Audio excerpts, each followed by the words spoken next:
So the first main area of weakness, which I'm going to be telling you my strategies about, is sleep. So he needs to be getting more sleep each night. He mentioned a lot that he struggles to get to sleep regularly. So I've developed many strategies of which he can carry out before bed, which should help him to get to sleep more quickly each night, and also help him sleep for longer hours. Because at the moment he's only sleeping for 7 or 8 hours, when the recommended amount for his age is around 9 to 10 at least. So we should be even getting more than that. So some strategies include these four. So downloading some sleeping apps, reducing screen time before bed, notebook and pen beside his bed to write down thoughts and worries, and designing a sleep schedule. So the first strategy of downloading sleeping apps. So some first strategies include listening to calm, soft music before going to bed, and while in bed. So the first strategy I'm going to talk about is listening to calming music before bed. So basically listening to music. So listening to calming and soft music before he goes to bed and while he's in bed will help to rest his mind and settle him down so that he doesn't have too many thoughts about the day that is on his mind, which may be preventing him from getting to sleep. Music helps to relax the body, and the feeling of tiredness draws over, encouraging sleep. This will be one of the first strategies to employ, as it's very simple and can be effective. Each night for the first 3 days, for example, just to see if it works, he should go to bed and listen for around 15 minutes to his music. He can then either choose to stop the music and then go to sleep and take out the music, or he can keep it playing until he falls asleep, depending on what he thinks would work best for him. The next strategy is by downloading sleeping apps. So there are loads and loads that you can get, such as Headspace, Calm, and Breathe. These apps all vary in what they do. Some play really relaxing, soft sounds. Others are meditation apps, which help and lead you to do simple exercises and stretches before you go to bed. This app sounds best for those whose minds are racing and with thoughts before they go to bed. Other apps such as podcast or story tapes work for some people.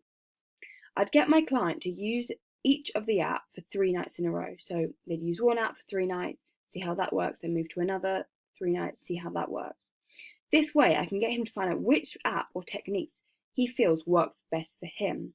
And he can either continue with his favourite app, or if he doesn't like any of them, we can find a different way to help.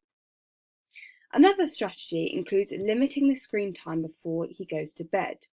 So it's recommended that you don't go on your phone an hour before you go to bed, because the blue light on your phone reduces the production of a crucial hormone that is needed for sleep. My client says that he goes on his phone right before he goes to bed and checks social media and things such as that, which is bad, as that can keep his mind awake and his brain awake, and it will prevent him from going to sleep. So to employ my strategy, I'd have to slowly put this in place, as clearly he's quite onto his phone and that kind of stuff. So I'd have to slowly employ this strategy. So maybe for the first week, I'd say that he has to put his phone down maybe 10 minutes before he goes to bed. And then the next week, it would be 15 minutes before bed he can't look at his phone. Then the next week, maybe 20 minutes, and keep on increasing this until hopefully he's starting to maybe start to enjoy it in a way, because he's sleeping better, and hopefully this is going to improve his sleeping. So until maybe keep on increasing it until he gets to an hour before he goes to bed. And this should really make an impact, as he won't be looking at blue light right before he goes to bed, which should help with him getting to sleep. The next strategy is by having a notebook and pen beside his bed. So this strategy is basically for when there's loads of thoughts and worries going on around your head, which may be preventing him from going to sleep and kind of relaxing. So all you would have to do for this is just put a notebook and pen beside his bed, and whenever he's thinking about something maybe something he needs to remember for tomorrow that he can't get out of his head, or little things that he may need to he's just constantly thinking about, if he writes these down on a piece of paper, this is a way of just getting it out of his head. And it's getting out all these worries onto a piece of paper, and it's kind of getting them out of his head, and so he can relax, hopefully, and it should enable him to calm down and unwind from the day. And it should mean that his mind can relax a little bit more, as he's got everything that he needs to worry about written down on a piece of paper, which should hopefully help. Just slowly kind of doing this each night really should help, hopefully. Another strategy which we'd think to look to do is designing a sleep schedule.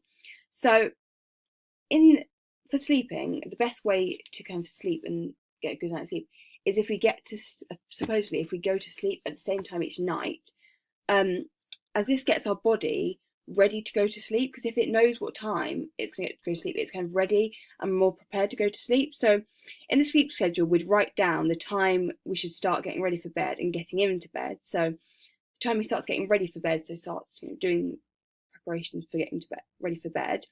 And so this would mean that he'll be getting into the bed at the same time each night, which should supposedly help with his sleep.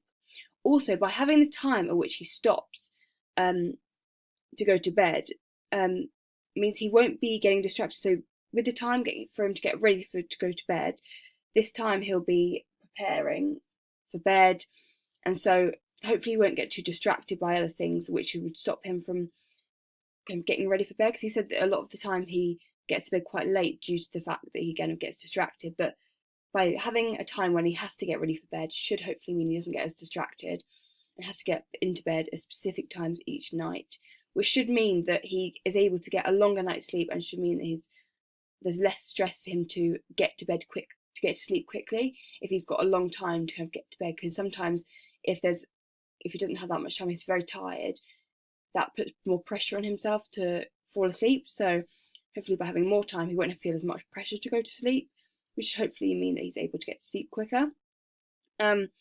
So we'd set the sleep schedule, and then we'd find out what, through the other use of these other techniques, such as download the apps, reducing screen time in the notebooks, we'd find out what strategies work best for him and what strategies we can incorporate into his sleep schedule. So, for example, a bit of exercises before bed could be in his preparation for getting ready for bed, for example. And so we'd prepare the sleep schedule, and make sure we'd do it so that he gets at least 9 to 10 hours of sleep each night at least, which is a recommended amount. So we'd make sure we make it so that he's getting enough sleep, which should really help. I would also offer the idea of maybe getting some sleep tracking watch, some kind of sleep tracking device. So this would be really effective. So we'd basically know how much sleep he is actually getting per night, and maybe where he's got deep sleep, where he's waking up, and we'd be able to kind of analyse this data. Also, we'd be able to, if he's kind of using these strategies and he's got his watch on, we'd be able to find out which strategies are meaning that he's getting to bed or going to sleep quickest. So we'd be able to find out which strategies are working best, which aren't working so well. So we'd be able to monitor the techniques, and we'd be able to find out what's making him sleep best. And this should help him get a better night's sleep, and we'd find out which ones aren't working so well. Another few possible strategies include before bed, dimming down lights, turning them down, preparing the body to go to bed and winding down. And another strategy includes just having warm drinks such as Horlicks, sleepy tea, or warm milk or something before he goes to bed. This is a great way. I don't really know why, but it just apparently really helps wind down the body and just helps you go to sleep because it's putting something warm inside you. And so the aim of this is to just get more sleep, to increase the hours of sleep he gets per night, and so he's hitting the recommended amount of 9 to 10 hours. Another one of his weaknesses was not drinking enough water. I have many strategies to help increase his consumption. He currently consumes 1 to 2 litres per day. The recommended amount is at least 2 litres, and so it's only just being met by my client. Also, because my client does a lot of sport nearly every single day, he should be drinking at least 3 litres.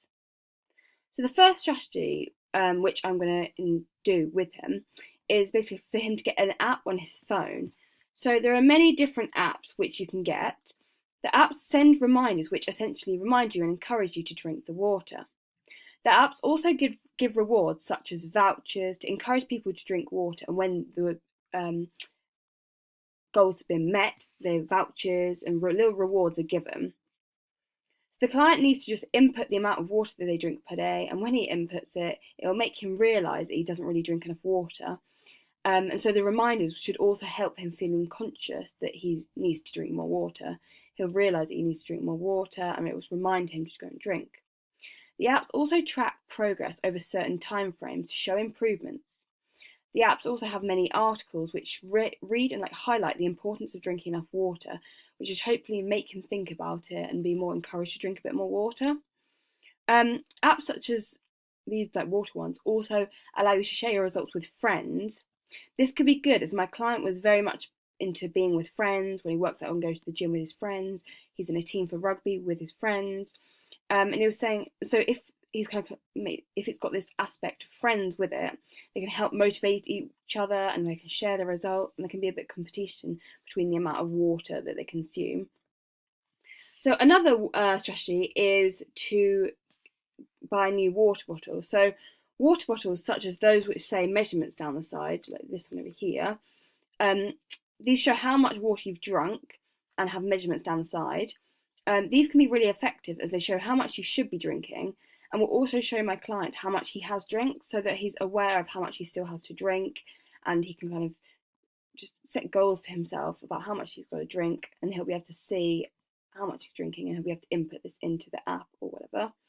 So another water bottle you can also get is one such as this one down here, which basically remembers how much water you've drunk. So each time you fill up your water bottle and you twist the lid on, it clicks, and it's got a little white dots, which basically the amount of white dots are the amount of water bottle you've drunk. So each click you do, it remembers the amount of water you've drunk. And so in a way, it's an incentive for someone to drink more water, because they'll be like, right, I want to do more clicks. Hopefully this will encourage him to drink more water. Another strategy involves having a water diary tracker or making a water diary.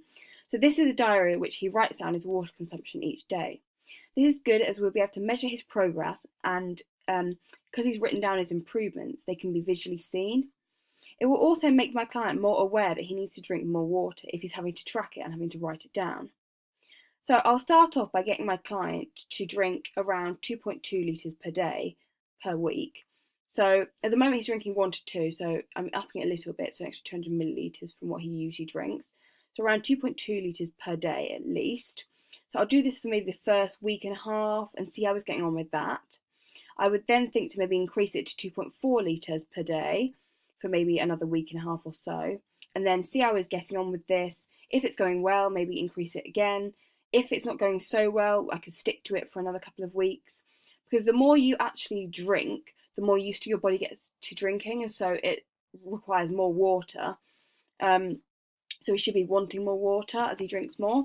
So if he's doing well and he's sticking to it, then I'd continue to increase the amount he has to drink per week and a half or so until he's averaging up to around 3.5 litres, sometimes 3 litres. As 3.5 litres a day is a really good amount to drink. It's totally above average, and it's really recommended to drink more water. So if I can get him up to that amount, then that is perfect, and can get him to continue doing that. So another strategy to drink more water is to add flavours into his water, such as fruit. So fruits such as strawberries, lemon, orange, or maybe cucumber are all great ways of making water taste nice. This additional water flavour which is added into the water will hopefully make my client want to drink more water because it tastes nicer. And it will also encourage him to drink more water because he'll want to try out different fruits in his water. So hopefully he'll be like, oh, this tastes nice, this doesn't taste so nice. And he can do different combinations of flavour can be added, such as 2 fruits or something like that. I'll get my client to experiment with the different flavours, and hopefully he'll find one that he really likes, or that he just likes them all and can try each one for different days. This should result in him wanting to drink more water because it tastes nice, and it should taste just nicer in general. So hopefully it will encourage him to drink more water. You can also get little packets of flavour which are sugar-free, which you squeeze into your water, which make them taste really nice. Or another option is buying already flavoured water, which could encourage water consumption. So I'm hoping these strategies will help him drink more water and be more conscious of what he's drinking, and more aware that he's not quite drinking enough. And then the final area which I'm going to be talking about and making recommendations and thinking of strategies to improve includes reducing the amount of takeaways he eats. And I'll also be combining this with another slight weakness of his is that he doesn't eat his 5 a day. So I'll be reducing the amount of takeaways he eats, and also increase the amount of fruit and veg he eats. So he's eating his 5 a day. So I'll be linking. So my strategies will be linking reduction of takeaways and increase of fruit and veg, so hopefully we'll be reaching that. So the first strategy involves making a diet plan. So this would involve both eating more fruit and veg so he can meet his 5 a day, as well as reducing his takeaway consumption. So I'll work on the diet plan with him just to make sure that he enjoys it, and to make sure that I've got the foods that he does and doesn't really enjoy.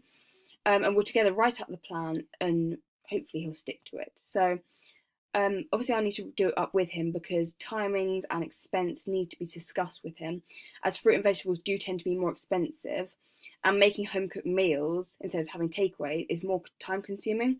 So we'd start off with the diet plan, not eating loads and loads of fruit and veg, but we started off to ease him into it. So at the moment he was saying he eats around 3 to 4 amounts of fruit and veg per day and has around 3 to 4 takeaways per week. So I start him off by, in the first week, getting him to eat about 4 of his 5 a day per day, and then I'll get him to eat 3 takeaways instead of 4 per week. So we're just going to slightly reduce it, just so that it is realistic and so he will actually stick to it, because I don't want to suddenly reduce it massively, otherwise he won't stick to it and he'll lose motivation.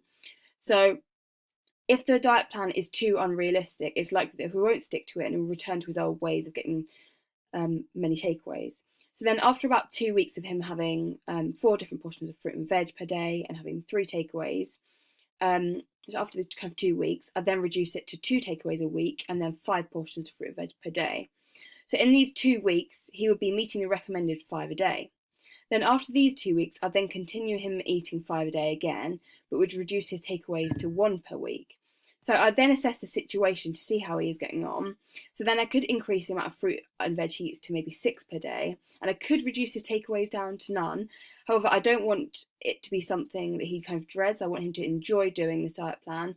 And so I'd maybe get him to eat maybe 5 per day and then 1 a week, 1 takeaway a week, so that he's still getting his treats and he's still enjoying it. So he can have treats from time to time, and he can have a takeaway, but I mean 1 a week is still just a good amount for him, because 3 or 4 per week takeaways is very excessive and is a bit too much for someone who's healthy and does a lot of sport. So the next strategy is by getting a food tracking app.